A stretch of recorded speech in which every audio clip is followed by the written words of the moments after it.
Shalom.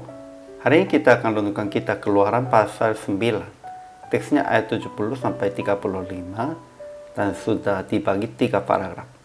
Paragraf yang pertama ayat 17 sampai 21. Musa memberitakan kepada Firaun akan menurunkan hujan es yang sangat dahsyat. Dan para pegawai Firaun yang takut kepada firman Tuhan menyuruh hamba-hambanya untuk terenangnya lari ke rumah. Paragraf yang kedua ayat 22 sampai 26. Turun hujan es yang sangat dahsyat di seluruh tanah Mesir, menimpa manusia dan binatang dan menimpa tumbuh-tumbuhan di padang. Paragraf yang ketiga ayat 27 sampai 35. Firaun memohon kepada Musa akan berdoa kepada Tuhan dan janji akan membiarkan orang Israel pergi. Tetapi setelah selesai hujan es, dia tetap berkeras hati. Kesimpulan hari ini, berikutnya tentang hujan es. Bukan hanya es saja, beserta api yang berkilat-kilat di tengah-tengah hujan es itu terlalu dahsyat.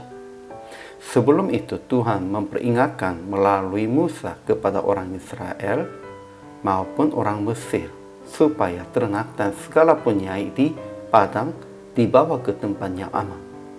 Maka pegawai Firaun yang takut kepada firman Tuhan menyuruh hamba-hambanya dan ternaknya lari ke rumah, tetapi juga banyak orang dan Firaun tidak mengindahkan firman Tuhan. Akhirnya terjadi itulah hujan es, dan Firaun berkata, "Aku telah berdosa sekali ini." Tetapi setelah selesai itulah Firaun berkeras hati lagi. Ajaran tentang lagi. Tuhan berfirman kepada Musa akan turunkan hujan es di seluruh tanah Mesir. Ia menurunkan hujan es meliputi tanah Mesir, mengadakan gur dan hujan es, dan api pun menyambar ke bumi. Hujan es itu menimpa binasa segala sesuatu yang ada di padang di seluruh tanah Mesir, dari manusia sampai binatang, juga segala tumbuh-tumbuhan di padang ditimpa binasa oleh hujan es, dan segala pohon di padang ditumbangkannya. Tetapi Tuhan kecualikan tanah Goshen, tempat kediaman orang Israel. Ajaran tentang manusianya. Pertama, Musa berkata kepada Firaun tentang Firaun tidak membiarkan orang Israel pergi.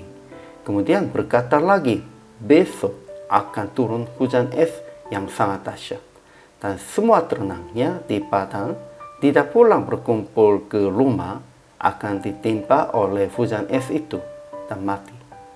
Kemudian, apabila Firaun memohon doa supaya hentikan hujan es, Musa berkata bahwa aku akan mengembangkan tanganku kepada Tuhan.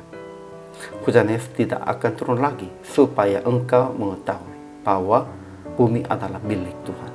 Sekalipun demikian, Musa tahu bahwa Firaun belum takut kepada Tuhan Allah. Kedua, mereka pegawai Firaun yang takut kepada firman Tuhan menyuruh hamba-hambanya serta ternaknya lari ke rumah, tetapi mereka yang tidak mengindahkan firman Tuhan meninggalkan hamba-hambanya serta ternaknya di padang. Ketiga, Firaun memanggil Musa dan Harun. Kemudian dia mengaku kesalahannya dan memohon doa untuk menghentikan hujan es dan janji akan membiarkan orang Israel pergi. Tetapi ketika hujan es dan gur telah berhenti, ia tetap berkeras hati, baik ia maupun para pegawainya. Keempat, apabila hujan es turun, tanaman rami dan jelai telah tertimpa binasa, sebab jelai itu sedang berbulir dan rami itu sedang berbunga. Tetapi gandum dan sekoi tidak tertimpa binasa, sebab belum lagi musimnya. Aplikasi hari ini. Pertama, tetap berdoa kepada Tuhan bukan karena permohonan perkemuka penguasa, melainkan sebab itu perintah Tuhan dan supaya melindungi jemaat. Kita harus ingat, kita berdoanya untuk berhenti semua tula, semua hukuman Tuhan itu bukan untuk bergemukanya atau penguasanya. Itu untuk melindungi jemaat pertama, dan supaya itu perintah Tuhan, dan itu juga proses melaksanakan kehendak Tuhan. Kita harus ingat itu. Kedua, kalau sudah mengerti rencana Tuhan, jangan menundanya. Segera melakukan supaya tidak dapat dibinasa. Ketiga, jangan berbohong, sekalipun mereka yang berbohong pasti akan berbohong berulang-ulang. Memang Firaunnya tetap berbohongnya ulang-ulang. Kita sudah tahu, Musa pun juga tahu. Namun kita tidak boleh begitu. Karena mereka tidak takut, mereka tidak merasa takut Tuhan begitu. Namun kita akan takut Tuhan, tidak boleh demikian itu. PR praktek hari ini, berdoa akan segera menghentikan hukuman dan kesulitan. Bukan karena untuk penguasa, melainkan untuk bangsa dan rakyat. Jadi, segera berdoa dan segera melaksanakan rencana Tuhan untuk rakyat Indonesia, untuk jemaat di gereja masing-masing. Hari ini juga selama melayani, Tuhan Yesus memberkati.